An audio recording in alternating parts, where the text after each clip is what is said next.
पीले दांत वाली बहू। रंजना कभी ब्रश नहीं करती थी। उसे कितनी बार उसके माँ बाप ने डांटा, लेकिन उसका कोई असर उस पर होता ही नहीं था, जिस कारण से उसके दांत पीले पीले हो जाते हैं। शादी के बाद अरे बहू, वैसे तो तुझ में कोई कमी नहीं है, पर तेरे दांत इतने पीले कैसे हैं बेटा? कैसे मतलब? कोई सर्जरी थोड़ी ना कराइए। वो तो क्या नाम, मैं ब्रश नहीं करती थी तो पीले हो गए। अब क्या करूं? आप कहें तो लाल करवा लूं या फिर काले?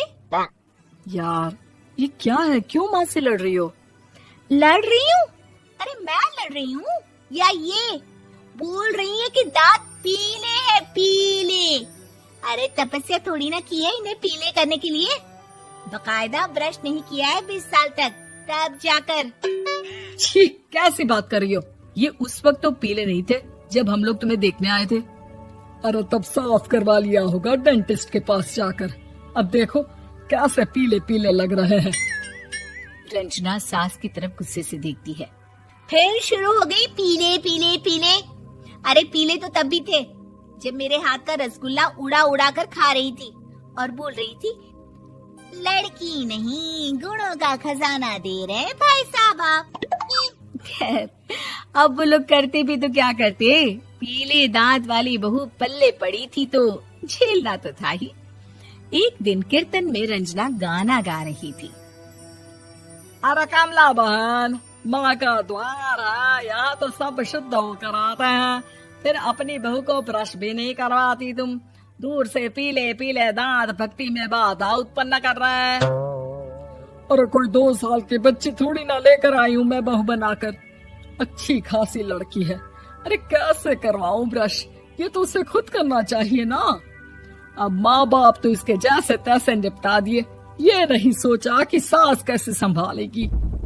सास बहू को लेकर घर आ जाती है, लेकिन सोच लेती है कि अब इसे लेकर कहीं नहीं जाएगी।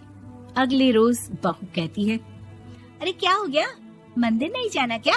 कीर्तन का वक्त हो रहा है। मेरी मधुर वाणी से कान्हा जी जागते हैं और सोते हैं। आप तो जानती है ना उनकी भक्ति में कितना मन लगता है मेरा। वो क्या है ना, तबीयत ठीक नहीं लग रही है मेरी, आराम करूंगी मैं। तबीयत ठीक नहीं लग रही? अभी तो मिथुन के गाने पर नाच रही थी आप, और अब बोल रही है कि तबीयत ठीक नहीं लग रही। अरे भक्ति में मन लगा लो सासू माँ, ऊपर जाना है, क्या मुंह दिखाओगी आप? हाँ? सास को बहू की बात पर गुस्सा आ जाता है। मैं क्या मुंह दिखाऊंगी, इसकी चिंता तो ना कर, समझी? अपने मुंह की चिंता कर, जो ये पीले पीले दांत लेकर हर जगह पहुंच जाती है। पता है लोग कितना मजाक बनाते हैं। ना जी ना, मैं नहीं जाना कहीं तेरे साथ। तो ये बात है, कोई ना, मत जाओ, मैं अपने कमरे में ही बैठकर भक्ति कर लूंगी।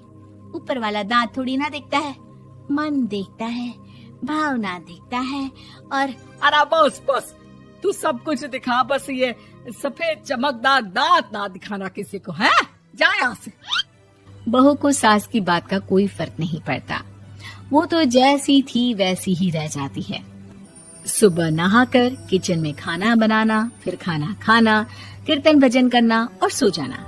एक दिन, माँ जी मैं सहेली के घर जा रही हूँ, शाम को लेट आऊंगी।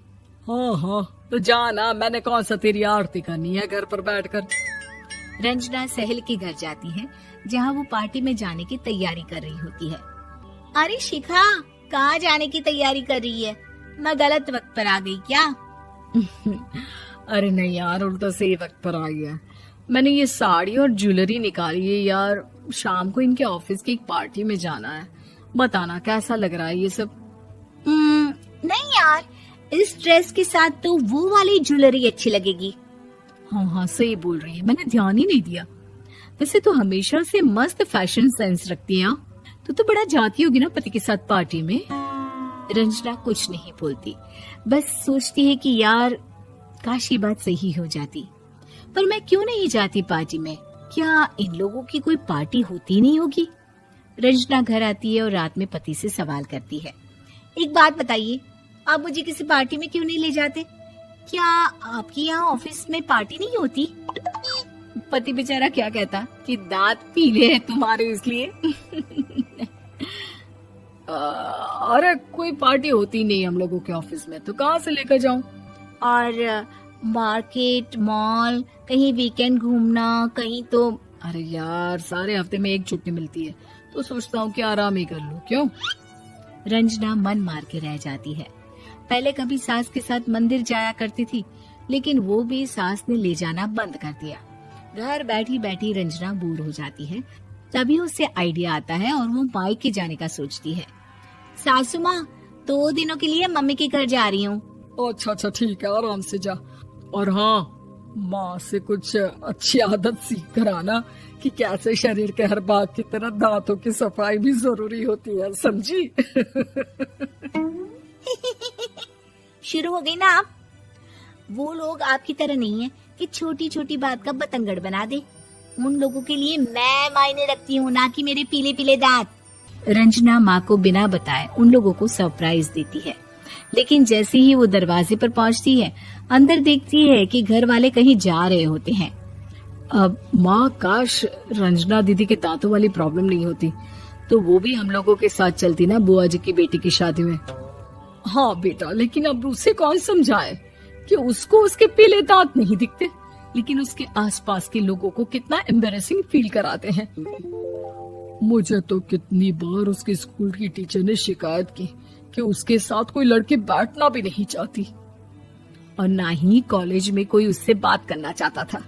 लेकिन पता नहीं क्यों उसे ये बात समझ में ही नहीं आती। कोई कमी नहीं है उस लड़की में, बस यही कि दांत पीले हैं। वो तो भला हो जीजा जी और उनकी माँ का, जो दीदी को जैसी है वैसे ही रखा हुआ है। रंजना को अपने घर वालों की बात सुनकर बहुत दुख होता है। वो सोचती है कि वो क्या करे, लेकिन फिर वो सीधा डेंटिस्ट के पास जाती है, अपने दांत चमकाती है और कसम खाती है कि वो रोज ब्रश करेगी। अरे क्या हो गया? तुम तो 2 दिनों के लिए गई थी ना, पर कोई ना, अच्छा है, चलो आ गई तो। रंजना सास के सामने आकर खड़ी हो जाती है और पूरी स्माइल करती है, उसके चमकदार दांतों को दिखाती हुई। हैं? चले मंदिर। माँ, मुझे माफ कर दीजिए, मैंने आप लोगों को बहुत एम्बैरेसिंग फील करवाया। मैं आज से रोज ब्रश करूंगी।